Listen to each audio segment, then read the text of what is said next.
NBA lottery gods smile on the Spurs once again.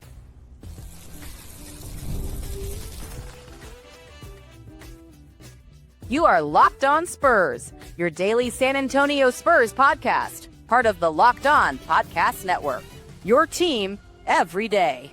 Welcome back to Locked On Spurs, right here on the Locked On NBA Network. I'm your host, Jeff Garcia, Spurs writer for KENS 5 San Antonio. Glad to have y'all back. I bet y'all are very happy right now, by the way. More on that in a bit.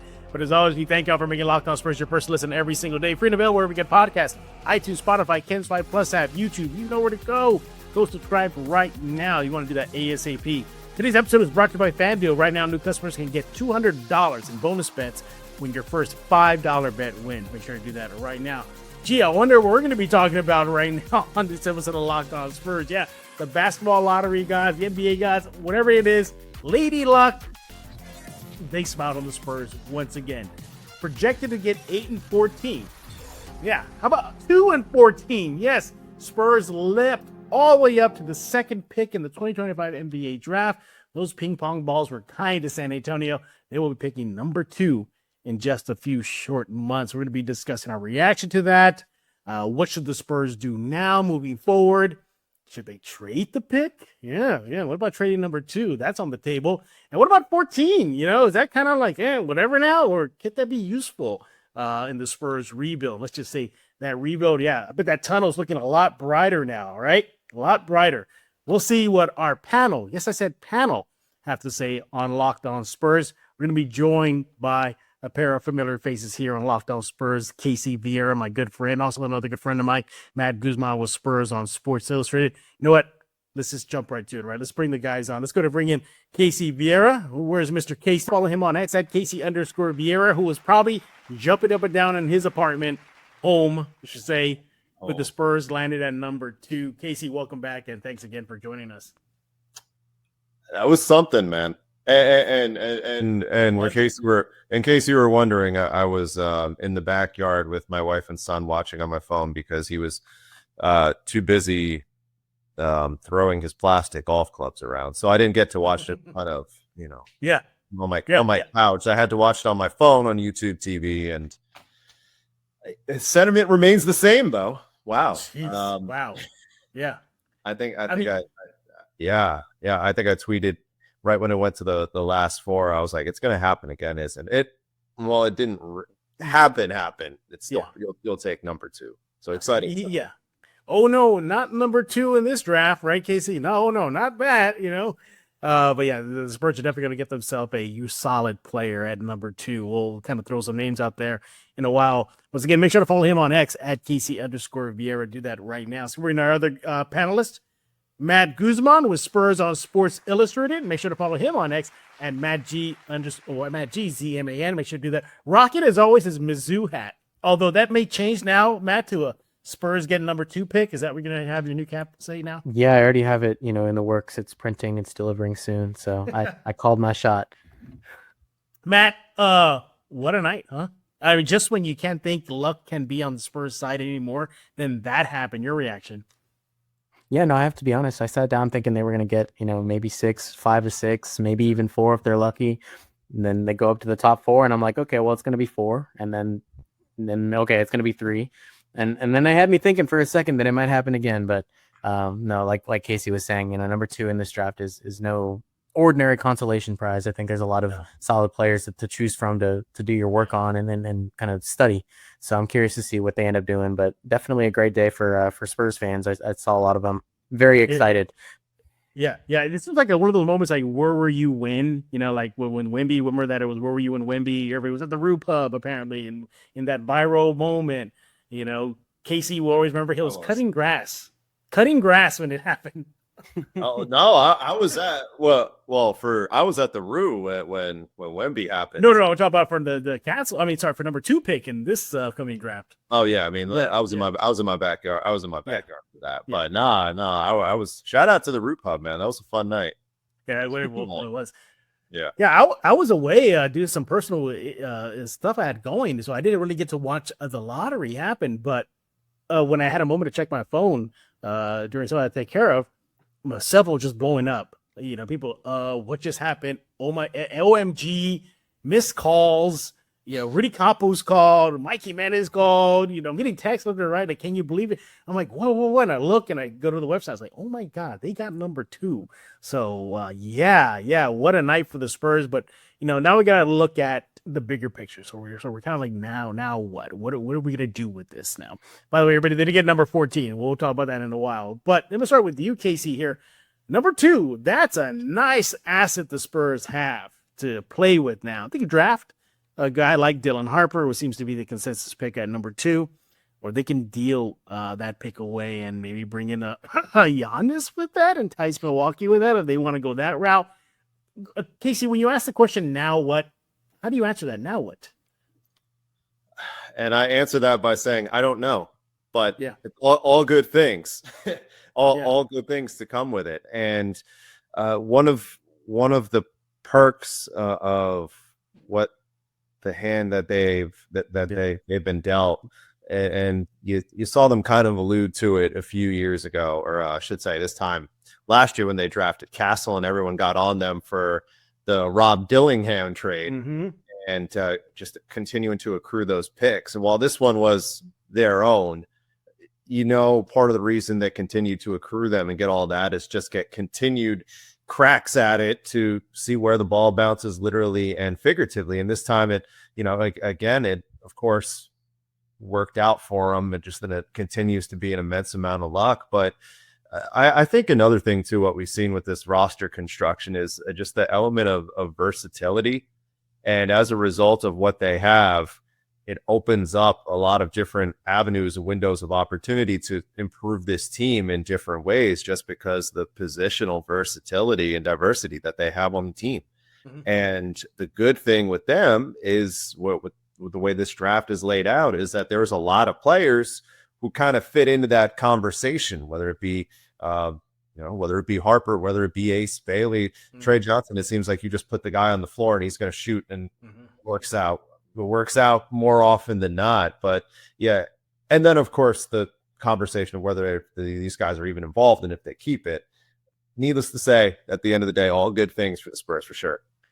Matt, before we hit the record button, you're like, you know what? Yeah, that's great that Spurs got the number 2 pick, but let's talk turkey. Let's start wheeling and dealing. You're kind of the opinion that, hey, this is a great asset. Let's flip it. Let's try to go that route to speed up this rebuild. You want to elaborate on that? Sure. Yeah, absolutely. I think going into the lottery, the discourse is already kind of starting to roll. You're hearing all these rumors about Kevin Durant, Giannis Antetokounmpo, and where do they want to play? Will the Spurs be able to get in those conversations? And it's clear that they will. Even before we knew the order, they had 2 lottery picks to play with. They have plenty of youth. But, now that you know the numbers, obviously 14, isn't nothing. But, you got number 2. And so, it kind of feels a little more real. It feels like that's something you could genuinely dangle in front of some teams, especially teams like these stars that we're seeing the names come from, when they're kind of struggling with their situation. These are great stars, but they don't have roster flexibility. They need a way out, and they need youth. They need draft capital. And I think the Spurs obviously have all of those chips.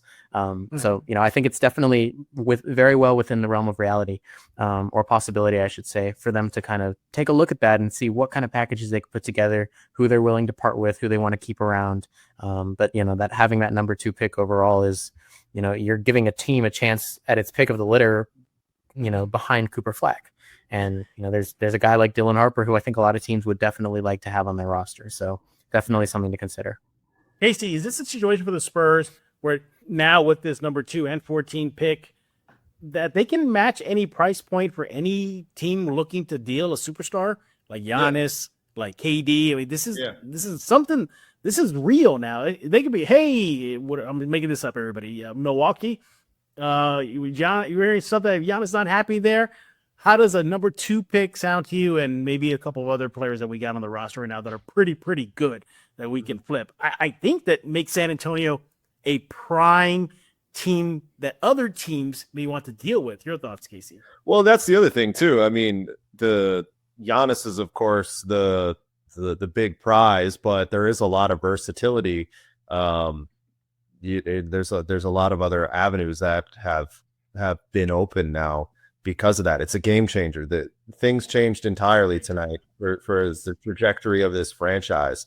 I think the only thing that gets in the way is whether or not Milwaukee values what the Spurs have, comparatively speaking to whether they're putting the same amount of stock in it that maybe the Spurs are putting into it right now. Do they value Stephon Castle more than they do Cooper Flag? Like if this turns into the Mavericks reaching out and flipping this to try to get Giannis, okay. I mean, there's nothing you can really do if you're on the Spurs side of things. You got a good package. You know, we got the number 2 pick. We have the reigning rookie of the year. We got picks and picks and picks to offer you. But if Milwaukee is still enamored with Cooper Flag at the end of the day, it doesn't matter. And Giannis is going to Dallas. But still, at the same time, in the same lens, there are different avenues now that open because of that number 2 pick. And hey, even if they keep it, they're going to get a good player. They're going to get all-star caliber player at that point. And I know everyone wants, and I'm guilty of it myself, everyone wants them to just expedite the process. It's there. They want to get on the off-ramp to relevancy and title contention, and they want to skip the steps. I mean, like I said, I'm all for skipping the steps and just get back into the title picture. But if it's not there, is the better alternative just standing pat with what you got? Because now what you got's pretty good. Now what you got is beyond pretty good. Really good. Yeah. Really. Exactly. Yeah. Exactly. And you can't even ignore, too, that the kind of package that the Spurs can put together, they could be a very competitive team for other teams that are putting in their bid for said player, insert name wherever we want there. Right. How about a nice Keldon Johnson and his contract right now? Pretty good.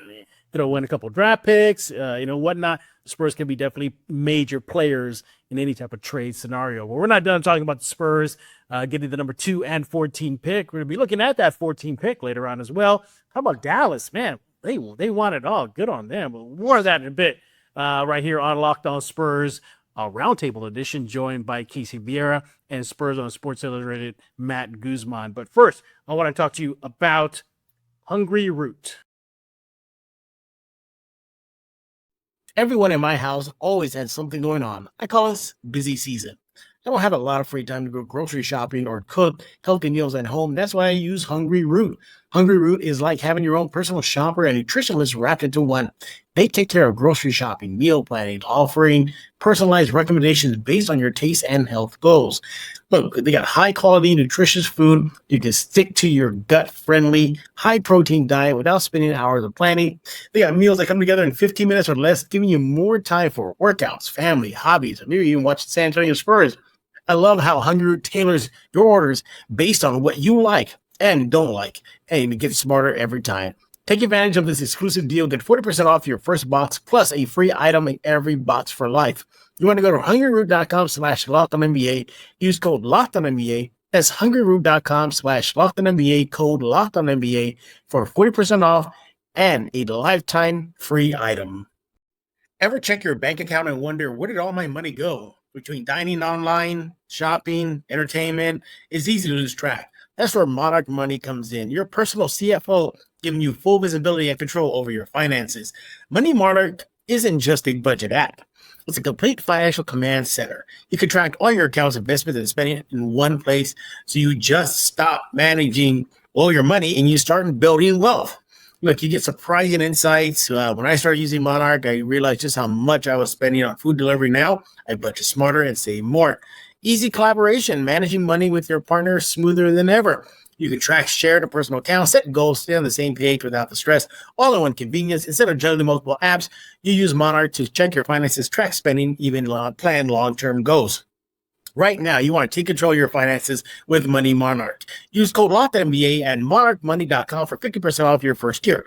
That's monarchmoney.com, code LOCKEDONNBA for half off your first year. Oh, hey, this is Morty Smith and Cheese. You are listening to Locked On Spurs with Jeff Garcia on Cheese. And we're back right here on Locked On Spurs, joined by Casey Vieira. You see him on your screen right there. Make sure to follow him on X at Casey_Vieira. Also, Matt Guzman, Spurs on Sports Illustrated. Make sure to follow him on X at MattGZMAN. Guys, we're kind of asking the question now. So now what? Now what? There's so many possibilities, so many avenues the Spurs can do. But Matt, I want to follow up on your thought about flipping that pick, that number 2 pick. If they do that, or maybe I should rephrase it like this. Is it time to skip said steps? Is it time? Is it time to just say, you know what? Bleep it. Let's just do this. Let's get Wemby. Let's get this young Spurs team out of this rebuild. Enough of this. We're going to wait and develop. Now, is this the time to strike? Matt, your thoughts? I think the simplest answer I can give is yes. And I think that, it's very against what the Spurs have been doing to this point.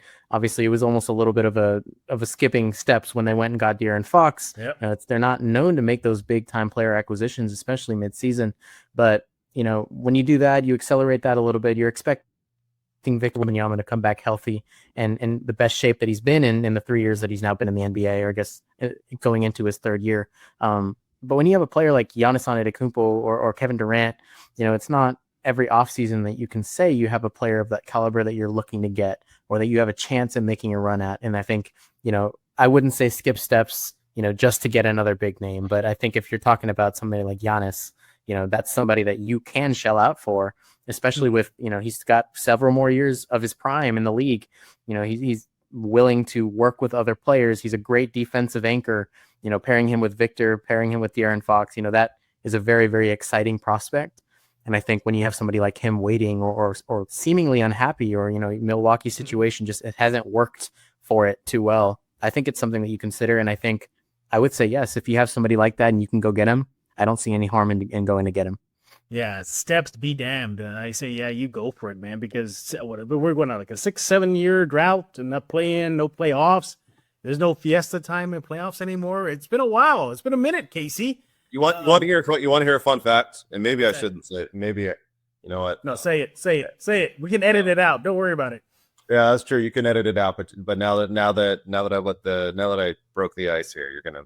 This is all right. See what Casey does to us there. See what Casey does. So I moved to. I started working in San Antonio. May 2019. I started right after the Denver series, after they got knocked out. Spurs haven't made the playoffs since I lived in San Antonio. Wow. Yeah, you missed all that. I get the feeling that's probably going to change next year, but yeah, I think so. I really believe so. Casey, though, this number 2 pick. I mean, my goodness. I mean, again, how much luck can this Spurs team get? I mean, my goodness. They're set. They're set really well moving forward post Popovich era, Mitch Johnson era. They are good to go. Is San Antonio now, no matter what they do with that pick, keep it, flip it for a power player, either way, they're going to get something good, whether that's a good young kid in the draft or they flip it and go for broke and bring in an established star. Is San Antonio now the destination to come to? Remember that whole thing? Oh, who wants to go to San Antonio? No free agents want to go to San Antonio. I wonder if Chris Paul's rethinking about where he wants to go next season. Oh, yeah, I'm fine hanging on the bench now. I'm good. Yay. We're good to go. How much is this pick, this close to winning it all, number 2 pick ain't bad, now makes San Antonio the destination, a destination team, I should say. It's as good as any. Yeah. It's as good as any. I mean, you put on a short list, there's the big market narrative. Of course, that's always going to be there. I mean, it's just as good as what the Knicks, in terms of setting, the Knicks can't offer the deal that the Spurs can, but I'm saying, the teams itself, situations, contention, the Knicks would be just as good as anyone else. Oklahoma City, same deal. Like they're going to have a competitive package should they choose, and that's just as much. The Spurs just as much have as much to present on the other side of that. They do, because they have a relevant team, a team that's going to be in the playoff contention. They have what'll likely be a top 5 to 7 player next season, knock on wood, health assuming, and paired that with Giannis, who's a top 30 player all time. I mean, it's as good a situation as any. I don't know whether or not that's the one the move that happens, of course, with whether he likes San Antonio, because if there's anything we've kind of learned up to this point is like Giannis appears to be very, maybe not vague, but like open-minded. And well, the news that we got yesterday about him, I think almost the phrase was open-minded itself, which yeah, open-minded itself. Now Giannis has a pretty good poker face, it seems like, to what he wants beyond that. So could it be San Antonio? It's a destination for sure, just as good as any, without a doubt. And credit to the Spurs. Listen, we win. Again, I'll be guilty of it. Like I'll admit that I'm wrong. I went on here. I'm like, when are we gonna hit the gas on this process, guys? There's picks there, there's players there, there's moves, and they did it. To their credit, Brian Wright did it, pulled the trigger, got Fox here, and now all those assets, they're in a immaculate situation. Honestly, a generational situation that they're in right now. A generational. When you look at it just as cut and dry for what it is, this is really a generational opportunity that could be at their hands right now. Yeah. I mean, they are on the. I mean, I think with this pick, this number 2 pick, they are right there exiting out of the rebuild as soon as next season. Matt, though, you're hearing the names out there, and the one big name right now is Dylan Harper. All Spurs are likely to get Dylan Harper. Is this a situation though where if they were to draft a Dylan Harper, some of the guard on the roster, that would be Harper, Castle, Fox. As of now, Blake Wesley, who knows what he does with him. There's a bevy of guards. Do you think is this a situation where they got to draft him because he may be the best player available? Are you still? How do you feel about that? Just with the potential of bringing on another young guard. Sure. That's my biggest worry. That's no discredit to Dylan Harper. I know that he's going to be, I have no doubts he's going to be a very strong contributor to wherever he ends up next season. But I think the Spurs, that's just not what they need. So I've seen a lot of things. Maybe they draft down or they trade down to kind of get something in return and get a guy that they don't feel bad using number 2 on. With Dylan Harper still on the market, because if somebody wants Dylan Harper, let them have Dylan Harper. That's my opinion. I think that the Spurs, like you mentioned, they have Stephon Castle, who they've been training to become the next point guard under Chris Paul a year. And then you bring in De'Aaron Fox. And so now you kind of got that 1-2 punch of guards, with Castle being a combo guard himself. Plus you have Blake Wesley if he stays. They can also sign somebody else over the offseason. They still have Juan Nunez waiting in Spain. They have no shortage of guards. And I think, Dylan Harper is going to be a great player, and I think that he can absolutely contribute wherever he goes. But I think the Spurs have other options. I think they're in need of some wing depth. They're in need of a big man. There are several options that I wouldn't feel bad about taking if you, draft down or if you take him at number 2, to guarantee you get the guy you want. Yeah. Can I just tag think, in? Can I tag? Go ahead. Yeah. Go ahead. No, go ahead. Yeah, of course. Yeah, I was going to say, are we so sure that the Spurs stay at 2? Because I'm looking the order right now: Dallas, San Antonio, Philly, Charlotte, Utah at 5, and Utah still has a bunch of first round picks. Yep, going back for the Donovan Mitchell and the Gobert. They still have a bunch. So is there a world where Utah trades up to 2, given the Spurs pick number 5 and then more capital? Is that enough, perhaps, to maybe trade their way to send all that to? I know there's a lot of moving parts, but is that enough to satisfy what Milwaukee would want? Capital that Utah sends their way plus pick 5. Do they put enough stock in getting like Trey Johnson or Bailey or something like that, or are they kind of like enamored with Harper at 2? You know what I mean? Yeah. I think. Right after that, I go, I think something like that could entice Milwaukee. But I don't know, depending on where they're at. Let's just say, do they really want to have a rebuild? I mean, if Giannis leaves, I guess you got no choice. You have no choice. He wants to exit, yeah. But if you're going to start a rebuild, do you rather go in with 1 or 2 picks or a bevy of picks plus other stuff you're going to get? Because I don't think they're going to do what Dallas did and just open the market to one team like the Lakers with the whole Luka thing. This is going to be an all-out bidding war if they go out there. So Utah will definitely be up there. Spurs will be up there. Can't forget about Houston. I mean, I guess Houston's still a player in all this. They're They at got 10. picks and yeah, they're at 10. Yeah. they got other picks too, and then Well, yeah, right. yeah, yeah. So they will be a player as well. There's just so much. There's going to be if they open up the market to Giannis, it's going to be a competitive bidding war, which makes me fear that, man, I could see a world where Castle couldn't be involved in some sort of deal with Giannis. I think, yeah, if you're Milwaukee, you got to put a Castle in here. You got to do it. And especially if they go with Dylan Harper, if they get him, eesh, I just see a world where that happening. Matt, I'll let you hit on that point because I interrupted last time. No, you're good.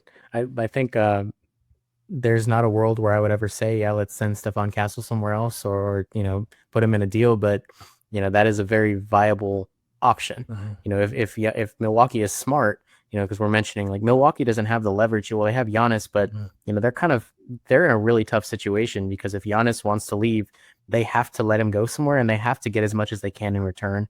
So the Spurs are going to be engaged in a bidding war if they want Giannis, and Milwaukee's likely going to demand Stephon Castle because they'll get another strong young piece from another team in the same war. But it is a viable option if the Spurs move on from Castle just to get Giannis. They have a guy waiting for him like Dylan Harper, who's now that incoming young talented guard with a very high ceiling, and I think it's something that will probably be looked at. I'm not going to speak for what they're going to do, but it's definitely a viable option. Yeah, Casey. And I think the good thing that they're at right now with the Spurs offer is that they have various different ways to approach Milwaukee with this. They have offer. It's not just cut blank, here's the offer we got. That's it. It's like, no, okay, we got offer A. You don't want A, you want B, you want C, you want D. You tell us. Do you value Castle more than you do Harper? Okay, we'll take Castle. You like Harper more than you do Castle? Harper's yours. You got it. And that's the luxury of the spot that they're in right now. And I think they like Castle, and understandably so. Why would you not? But you like Giannis Antetokounmpo a whole lot more. Oh yeah. I think Castle's going to be an all-star caliber player in this league. Yeah. I don't know if Stephon Castle is going to be a top 3 player in this league. I don't know. I do know Giannis. I know Giannis is because he is right now. Yeah. So it's a tough. It's a gift and a curse because it's just like any other trade. You got a gift to get, but the Spurs do have options to present it to Milwaukee. Yeah, unlike other Spurs fans out there that think it's NBA 2K and hey Milwaukee, how'd you like a Blake Wesley, Malachi Branham, and a bombing? That's not how it works, everybody. Yeah. I've been seeing those on Twitter. And 2 firsts. That's all they're willing to give. Yeah, exactly. Nick Hawks 27, and we'll call it a deal. But okay, let's take a pause right. When we get back, we'll still talk about the Spurs getting number 2, what they should do. Also, don't forget, they got a 14. We'll ask that question as well. And then, just more reactions to the Spurs getting the number 2 pick in the NBA draft lottery. So, future is looking very, very bright in San Antonio. But first, I want to talk to you about FanDuel. The NBA playoffs are in full swing, and every night delivers highlight-worthy performances, major momentum shifts, and can't-miss moments. Whether it's a game-winning shot or a breakout player, there's never been a better time to get on the action. FanDuel makes it easier to stay in the game before tip-off and live. With player props, performance trends, same-game parlays, fans have more ways than ever to play smart and win big. Hey, you ask yourself, if I got a read on who's heating up, why not just go to same-game parlay on FanDuel app? How can a $200 bonus in bets add to excitement for your first $5 bet hits? Yeah, you want to go to FanDuel and get that app ASAP. So many things are great about it. And I like it. It's easy to use, user-friendly, very simple to understand. That's why FanDuel is the best around. New to FanDuel, it's the perfect time to sign up. Head to FanDuel.com and place your first $5 bet. If it wins, you'll get $200 in bonus bets. Make every moment more with FanDuel, official sports betting partner of the NBA.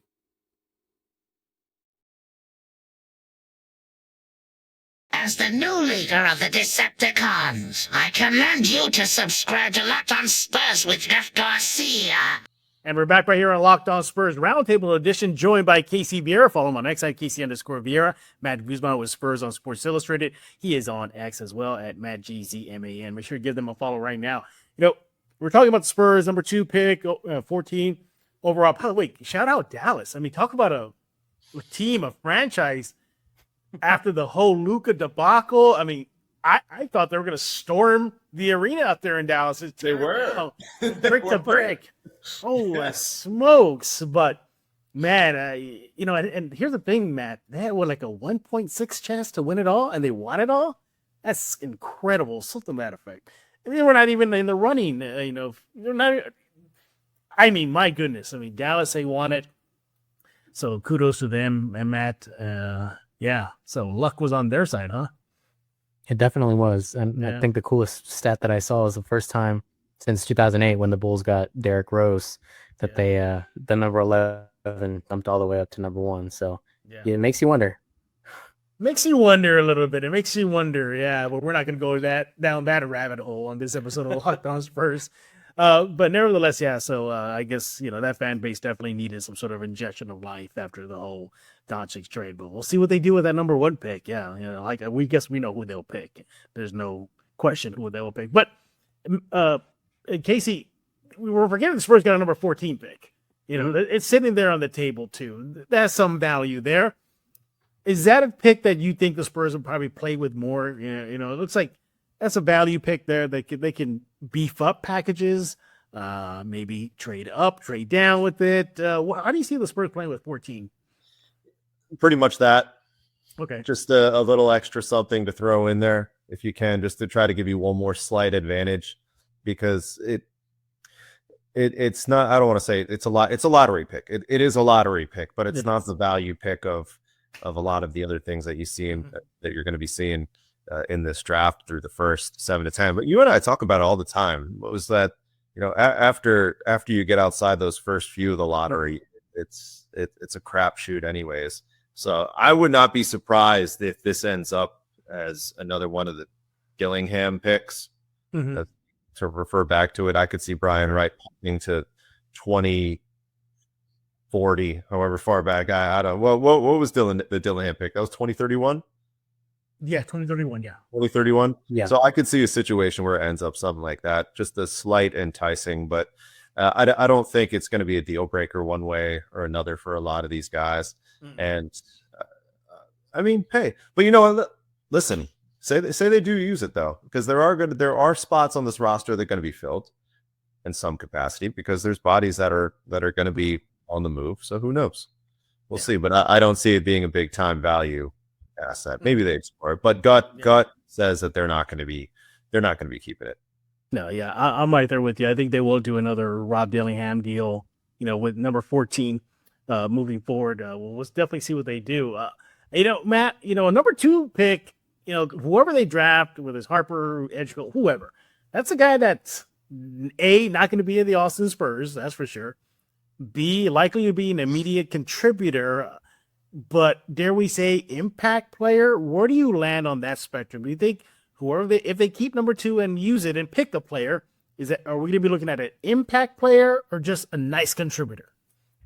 I think we could be looking at an impact player if they play their cards right. And I think the way people are talking about Dylan Harper and the ceiling that he has, it's possible. But, when you look at a guy like Ace Bailey, who's maybe not the consensus number 2, but he's a 3, he's a 4, or, he gives you that wing depth. And I think the Spurs have been lacking in that significantly for quite a while.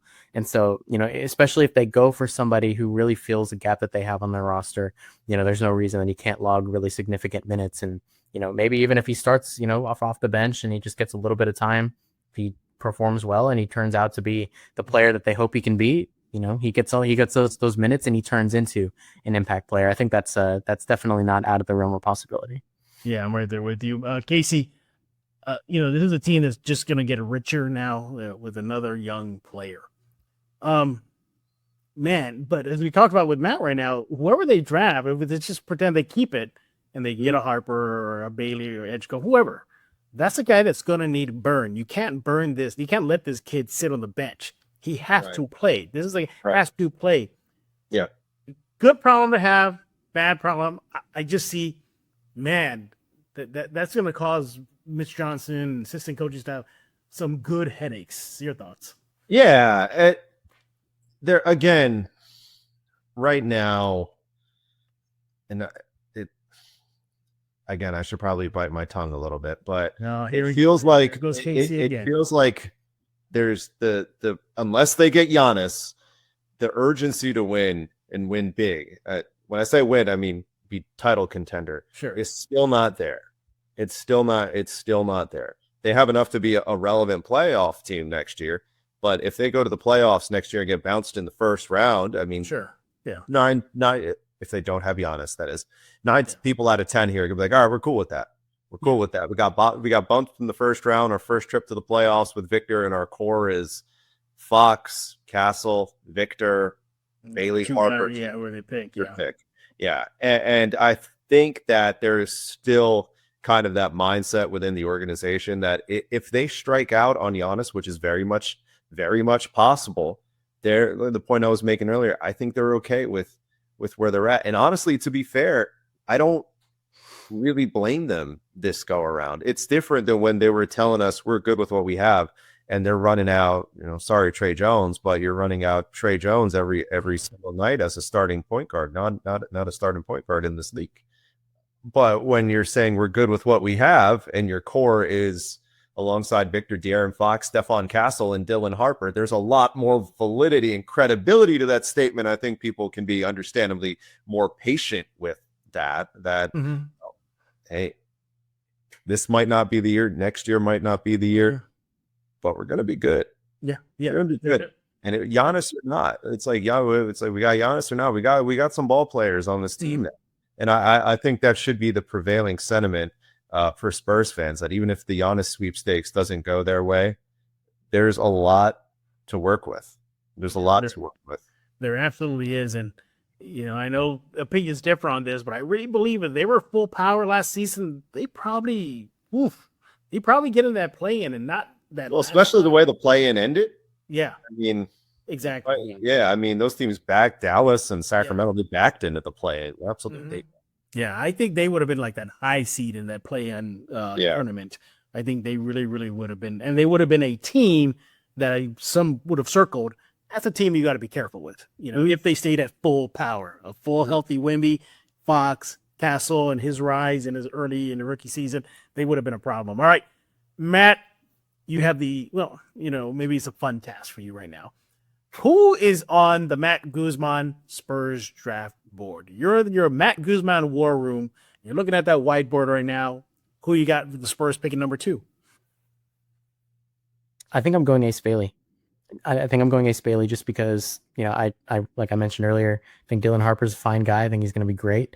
But, I think the Spurs would benefit more from adding a wing than adding, another strong sole guard. And I think, that's just something that's just, if I'm running the war room, that's what I'm saying. I'm saying these are our team needs. This is where, we can benefit the most. And I'm putting Ace Bailey over Dylan Harper. Casey? I'm not missing out on Giannis. Okay. I'm not. Yeah. I'm putting my foot on the gas. I'm not missing out on Giannis. I think right now this opportunity is, like I said, it's generational right now. And even if it involves, parting with Castle, even if it involves parting with Harper, one of the two, I think they have enough that they can get away with probably having it be just one of the two. It's going to be one of the two. Milwaukee, in some capacity, you'd assume would ask for both, but I think the Spurs hit pause there. I don't think they send. When you say both, you mean Castle and the number 2. Okay. Yeah, Castle and the number 2 pick. I think that they would probably hit pause because that's a lot. That's a lot, and Giannis is fantastic, but it is a lot. I don't think it even becomes a conversation. Oh man, I'm just listening to the way I'm saying this all right now. I'm just like, no, take the pick. I'm good. Get Giannis Antetokounmpo here in San Antonio next year, because you're never going to have this opportunity again. You're just not going to have this opportunity again. And even if they have to pay more, even if Giannis doesn't in particularly, San Antonio isn't the spot he's sold on. Like, I don't care. I'm going in. Yeah. Because that core, the three at minimum of Fox, Giannis, Wemby, you're in the West. That's a West title contender. Yeah. Instant. Yeah. And also a message to the fan base, to Wemby, more importantly, that we're ready to win now. We're ready to win right now. I'm with you, Casey, to a point, and that is, are the Spurs willing to do something they've really historically have never done, and that's get near breaking the bank? Because you're going to start paying guys down the road. Giannis's contract is pretty hefty, so they're going to have to eat that. Wemby's going to have to get paid. We'll just say for this argument, maybe Castle got dealt, so you have to worry about him. You got other guys, Vassell, if he's still around, you got Zohan. That whole angle, the financial side of it, do you think that, I hope not, but that could put a pause in the Spurs to be like, let's think about this. Your thoughts? Paying Jeremy Sohan and Devin Vassell's contract and Keldon Johnson's, even though this is more friendly, that's not getting in the way of them getting out. All right. Because, well, for one, though, that's probably the money that's going to match to go out back to Milwaukee. Right. But the other thing too, again, this is, and I hate to put it as simple as this. It's like you're very rarely in the history of the NBA has there been a top 3 player readily available to pair with another top 10 player on your team. It doesn't happen. It just doesn't happen. Yeah. And I like Castle, I like Harper, but you look at the path to relevancy, where it is and winning big, that's there. It's there. The ramp is there. Just go in, go for it. And if they don't get it, then they don't get it. And I think you're feeling pretty good because the ball at the end of the day is not in the Spurs court. It's in Milwaukee. The Spurs can have a pretty good hand to go out there with, but Milwaukee's the one who makes the decision at the end of the day. You have to go to the lengths to get it done. But if it fails and you don't get them, you're in a pretty good spot. You're in a very good spot. That's the concept. With that being said, I'm trying to flip it. I think you do that move. You're in a good spot to make that move. I think the fan backlash would be minimal. You will have those. If Castle has to be involved, it's a tough pill to swallow. But you gotta, spend money to make money, and that's how you have to do it. And to see Giannis, Wemby, and Fox, and again, just taking Castle out of this equation because we're pretending he's going to get dealt. Who's going to score on this team to begin with? That length in the paint. My goodness. And you will not have that much drop off should one of the guys need to take a breather, Wemby or Giannis. Also, too, I think this franchise needs to get back to its glory, and what better way to do that than bringing in a guy who's in his prime? Everybody, he's not just entering, he's not exiting out, he's in the thick of it. So you'll likely get some really solid years out of Giannis, and who knows, maybe you can flip Giannis, again if need be, for you want us to hit like I have a slight retooling later down the road. So there's that option. But if they do keep it, Dylan Harper is the obvious pick. You go with him. A similar combo guard to Castle, but you go with best available. Yeah, you just worry about the problems later. But there you have it. But can we flash Castle? Could that be the last time we see him in the Spurs uniform, guys? Pour one out. Look at that. Man. We're already training Castle, and then we're not even there yet. Yeah. That's why we're not the GMs in that war room. I'm not pouring up for that one. I'm going to be sad about that. Yeah. Hey, look. You feel a whole lot better if Giannis Antetokounmpo was in here. You forget about Stephon Castle real fast. Yeah, Matt, when we're sitting together on press row. First time Giannis throws a transition lob to Victor, Steph who? Yeah, exactly. Yeah, and Matt, when we're sitting together on press row, we're not just griping and groaning anymore about losses. You and I have been there. We're just in there like dumb. So that'll definitely jumpstart it. But again, everybody, it just sums up what we all know. The Spurs are in a phenomenal spot right now. They have so many avenues to explore. Keep the pick, trade the pick, move up. Move down, package it, go. They can do so much with these number 2 pick and 14. Can't wait to see what they do. And we'll cover that all here on Locked On Spurs moving forward. Now we know where the Spurs are going to pick in the upcoming NBA draft. We'll get into all player profiles, all that good stuff. More on the reaction to this on future episode of Locked On Spurs. But we got to get that ready. I mean, it's exciting times for Spurs fans across the globe right now. And Casey, man, that Lady Luck, man, it certainly smiles on San Antonio every lottery, right? I tell you what. Okay. Go ahead. I'm going to defend myself a little bit more because I said the Spurs haven't made the playoffs since I've lived here. Yeah. Spurs have also, at the same time, since I've lived here, they've got Victor. Mm-hmm. And they got the number 2 pick, which could potentially lead to bigger things. So at the same time, before people come at me, maybe you should thank me. Casey. There you go. See, it's the reason why it's like this. I see the Casey's inside. in San Antonio. Yeah. Casey's in San Antonio. Lose the battle, win the war.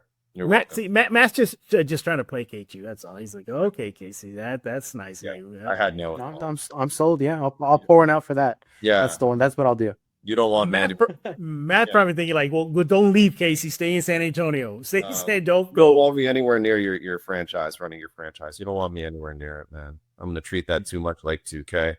Get the thing No. broken. I get the thing broken, shipped to Vegas so fast. Casey's sending Keldon and 2 firsts for Giannis. yeah, exactly. Don't you love? And this doesn't apply to Spurs fans. This applies to all fans. How when it comes to these trades, it's always the guys the fans spend about 85% of the season ripping, like Sohan. Oh, yeah. Sohan, he's trash. He can't shoot. Why is he playing a point guard? Vassell, his shot selection's terrible. What a bum. Actually, we're going to stop at Stephon Castle. You guys see Milwaukee, take Vassell and Sohan, all these guys that you ripped for 85% of the year. We'll give you a couple picks too. Yeah, because they're gonna love that. Yeah. Yeah, you're going to Game trade chases. Yeah, right. So if I didn't spend the first 4 months of the year selling you on this product.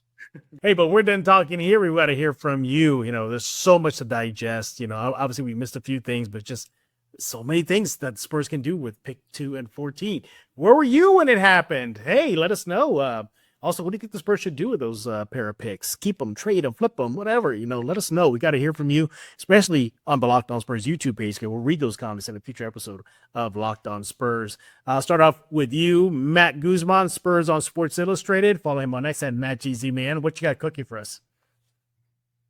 Well, I'm really just trying to digest it all myself. So hopefully a big piece about what they should do and what their avenues are. And I guess in general, like what this episode is about, why they're in a great position in general. Yeah. I heard on your mock draft board, you have Casey at number 2 pick out of San Antonio. I do. Hofstra. Hofstra. Yeah. Listen, good solid pick. Listen, you laugh.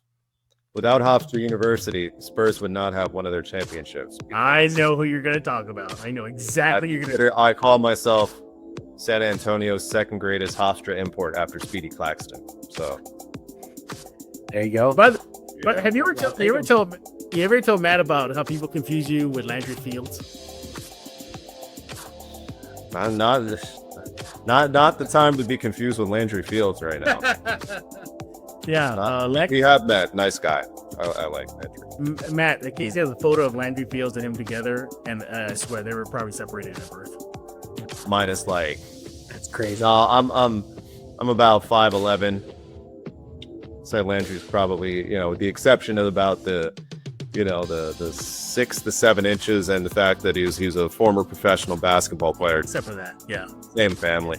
Yeah, same family, exactly. All right, Matt, thanks again for taking time out of your schedule for joining us here on this roundtable edition of Locked On Spurs. Casey, as always, buddy, we thank you for taking time out of your schedule. Dad duty, yard duty, apparently, out Yard duty. on all that good stuff. Yep. Everybody, make sure to follow Casey on X at Casey_Vieira. Let him know what you think about his takes on this episode. Man, he says flip it. He says flip number 2. What do you think? All gas, no brakes. Hate There that. you go. But you know what? Let's do it. Let's do it. Casey, again, thanks for hopping on Locked On Spurs. And for everybody else, we thank y'all for being everydayers, coming here every single day at Locked On Spurs for every single information, tidbit, noteworthy news, whatever it is regarding your silver and black. We'll be back tomorrow. I'm starting to do a little player profile as far as the Spurs roster. I think we're going to be talking about Keldon Johnson. We're going to be joined by Raul Dominguez, and then we'll crank up the player profiles after that and talk about who the Spurs might pick at number 2 if they keep that pick. So stay tuned for that. So for Casey Vieira, Matt Guzman, I am Jeff Garcia. We're going to put a lock in this episode of Locked On Spurs.